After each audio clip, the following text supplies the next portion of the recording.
I want to start today by saying something many of us carry in silence.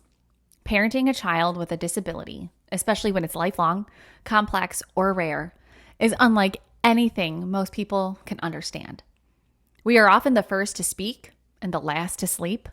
We are case managers, medical translators, therapists, and advocates before we are even allowed to just be parents. And while we are endlessly grateful for our children and wouldn't change or trade them for the world, it's time to talk honestly about what it cost to be their caregiver in a world that was not built to support us. In today's episode, we're talking about the mental, emotional, and relational cost of being a disability parent. We'll unpack each part of the mental load we carry, share science-backed findings, and walk through tools and resources that might offer relief, even in the smallest ways. This episode is not here to complain. It's here to validate, to support, and to say, you are not imagining it. You are carrying something heavy, and you deserve to be cared for too. Let's get into it. Welcome to the Be Mighty Mom podcast. I'm your host, Ash, mom to an autistic child with a rare disease, boundary setter, and your voice of fierce, honest truth. This isn't just support, it's a movement where we ditch the fluff, get honest about autism and rare disease, and what it really takes to advocate for our kids, especially with family.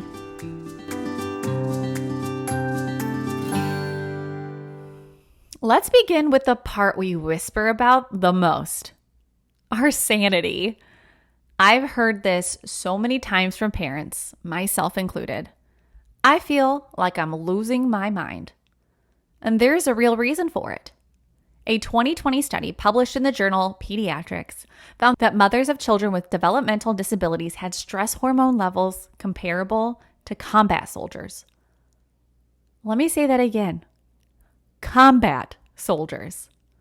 We're not overreacting. We are in a prolonged state of hypervigilance.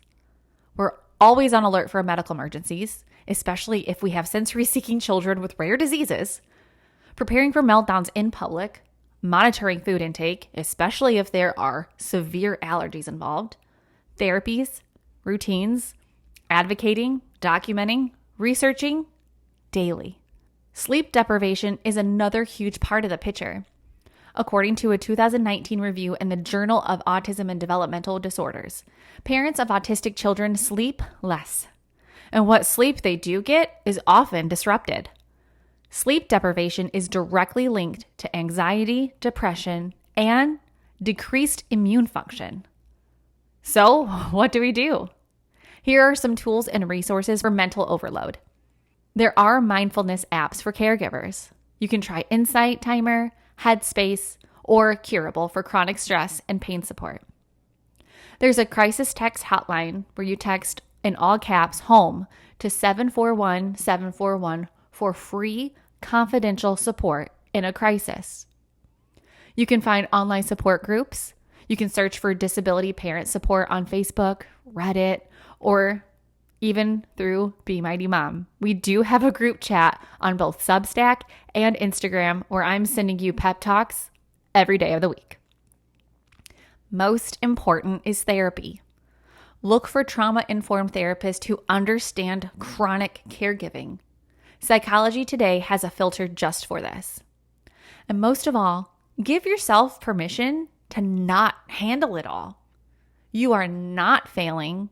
You are being human under impossible expectations. The second cost we rarely talk about out loud is the loss or strain of relationships. You may have lost friends. You may be distant from family who don't get it. You may feel resentment or emptiness in your marriage. This is not about blame. This is about reality. The Journal of Family Psychology in 2018 reported that couples raising children with disabilities experience significantly more marital conflict and emotional disconnection, especially when care tasks are not shared equally. Friendships may dwindle simply because you can't drop everything and go. You cancel plans, you're constantly managing the unknown, and over time, the invitations stop coming.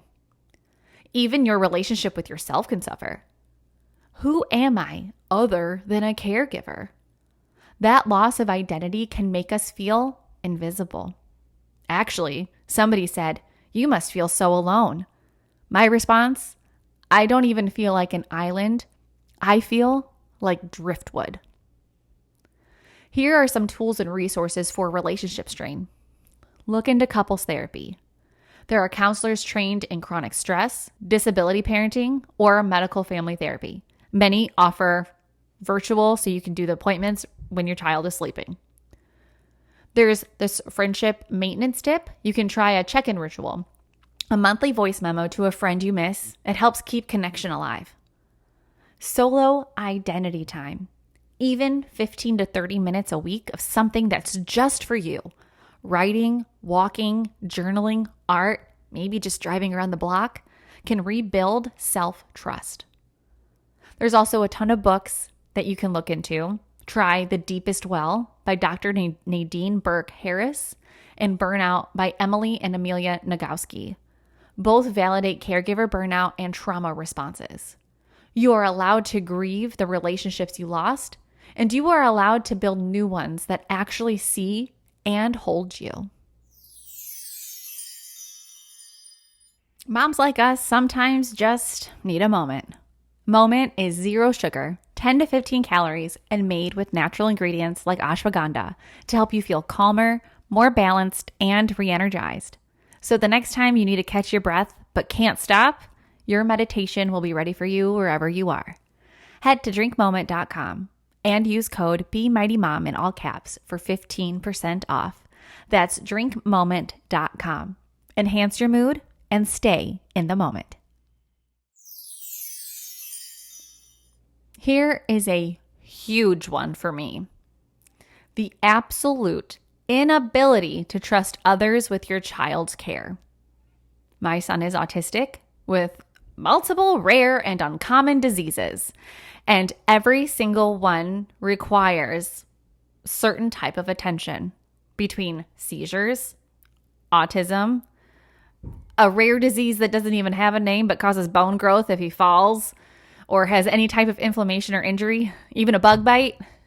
Yeah, I don't trust anybody with my kid. And you've probably heard people say, like I have, why don't you just get a babysitter? I can watch them for a few hours. I've never actually had anybody offer to watch him, by the way. But maybe you have. And here's what those people don't understand. Our kids are medically complex, or non-speaking, or elopers, or allergic to dairy but don't have the words to say it. Leaving them with someone unfamiliar isn't a break. It's a trauma waiting to happen. According to the CDC, children with disabilities are 3.4 times more likely to experience maltreatment than their neurotypical peers. Many parents know this instinctively, which is why our fear isn't irrational, it's protective.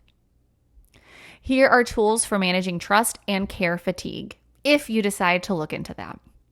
What you can do is create a care binder to include medication list, allergies, emergency plans, communication aids. Tools like Care Binder or Care Plan can help organize it. I have provided one of those to family in the past and they didn't even acknowledge it. So you can also train a trusted person slowly. Have someone shadow you with your child in short bursts over several weeks. Observe their reactions and build trust. You can also use monitored respite services. Some agencies offer trained caregivers with background checks and disability-specific training. Ask your pediatrician or local hospital for referrals. You can also create emergency cards for older children. Organizations like National Autism Association offer I'm Autistic safety cards or nonverbal medical alerts. You are not being overprotective.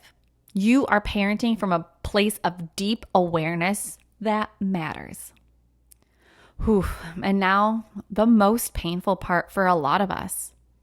What happens when we're gone? This fear haunts nearly every disability parent I know. Who will care for them? Who will love them like we do? Will they be safe? Will they be lonely? Will they be institutionalized? A 2022 study from the Journal of Intellectual Disability Research showed that over 70% of parents of disabled children worry constantly about their child's future after their death.